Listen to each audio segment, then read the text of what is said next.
Well, this week we're looking at negative messages.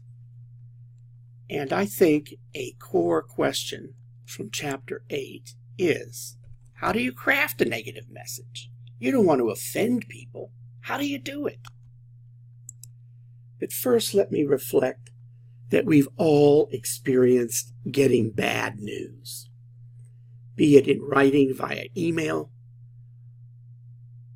perhaps in the past by a letter, perhaps face-to-face, but we've all experienced it, for the good and for the bad. And I hope we've all learned something from it. My story is my job loss at Shell.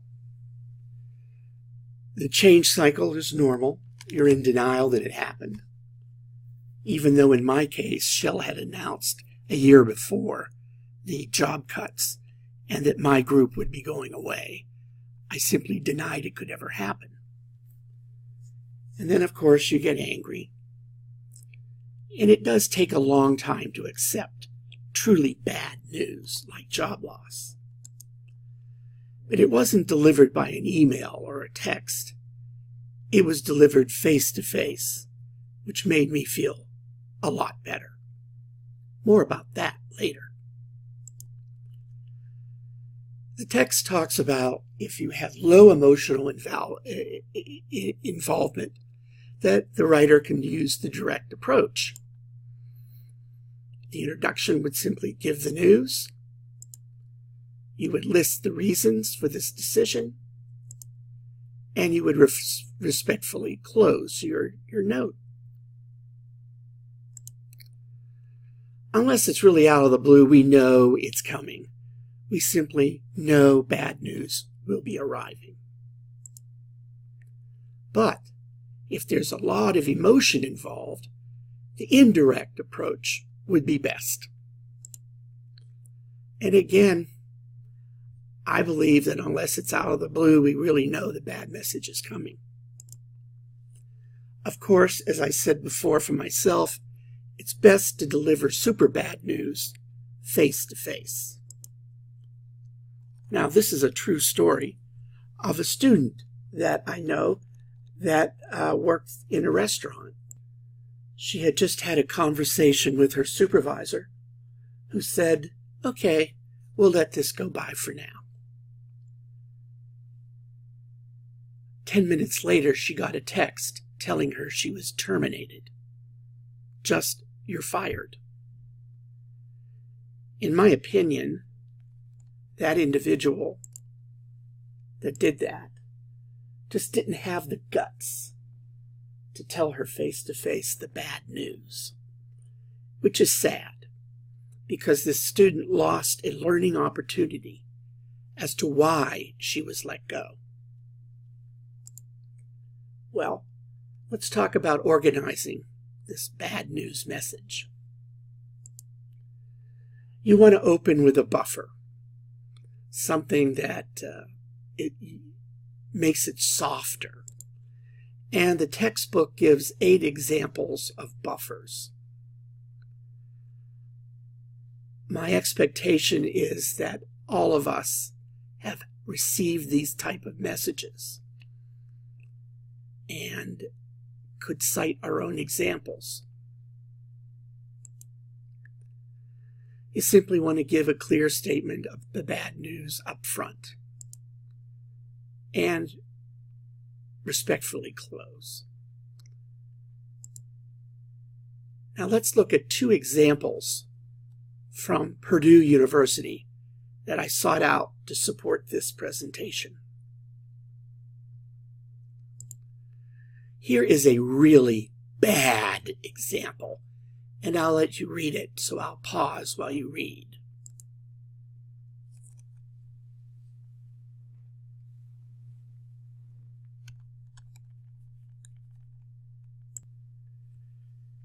Well, this is a problematic email. First, the bad news is mentioned right away in the subject line and in the first sentence. But after reading that, the reader might be blocked, will be angry, and may not read the rest of the email. So to prepare the reader and to try to get the reader to understand the reasoning, the writer should place a buffer and the reason before the news. Secondly, this email lacks the you attitude we've had discussions about in this course, and it's only written from the writer's point of view. Big mistake. The word I is used 8 times, and that kind of tone may cause the reader to conclude that the writer simply doesn't care about him or her. Truly, in this email, the writer has to be more concerned about the reader's reactions and the reader's opinions. Well, let's look at the well-done rewrite.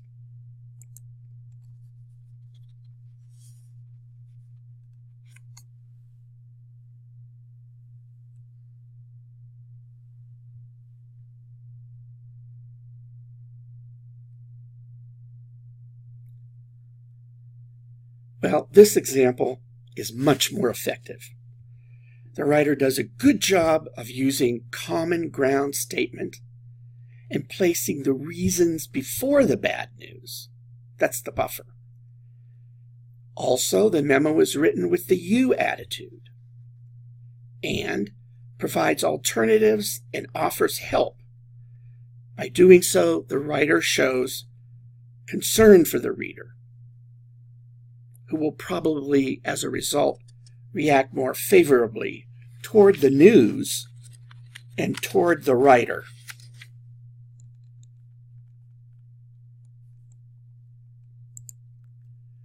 Well, let's look at a second example that's very bad.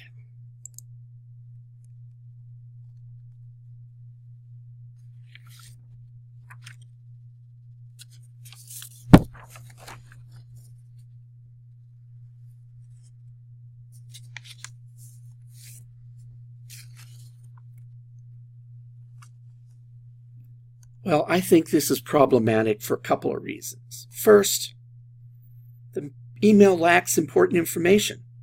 For example, how much will the assistantship be? When is the deadline for accepting it? Who are they supposed to contact for further information? Secondly, and I think this is the most important, although the memo is informing the reader of good news, it lacks the you attitude and positive emphasis. Again, the writer uses the first person like I, we, our, more than you and your, so they're not thinking of the audience. And after reading the first part of the introductory paragraph, the reader is probably expecting rejection. Even within this email, the writer focuses on the negative.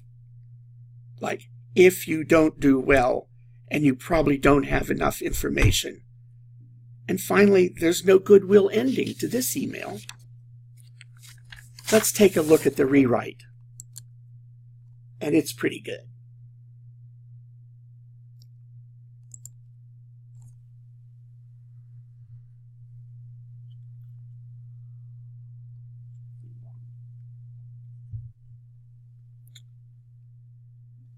The writer maintains a positive emphasis throughout the entire email, starting with the good news and concluding with a goodwill ending.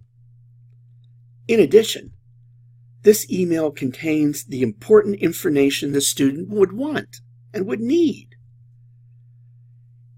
In case the reader needs further information, though, the writer also includes a phone number to call. I think the reader of this would most likely react much more favorably toward the news and the writer of this memo, as compared to the one we just looked at.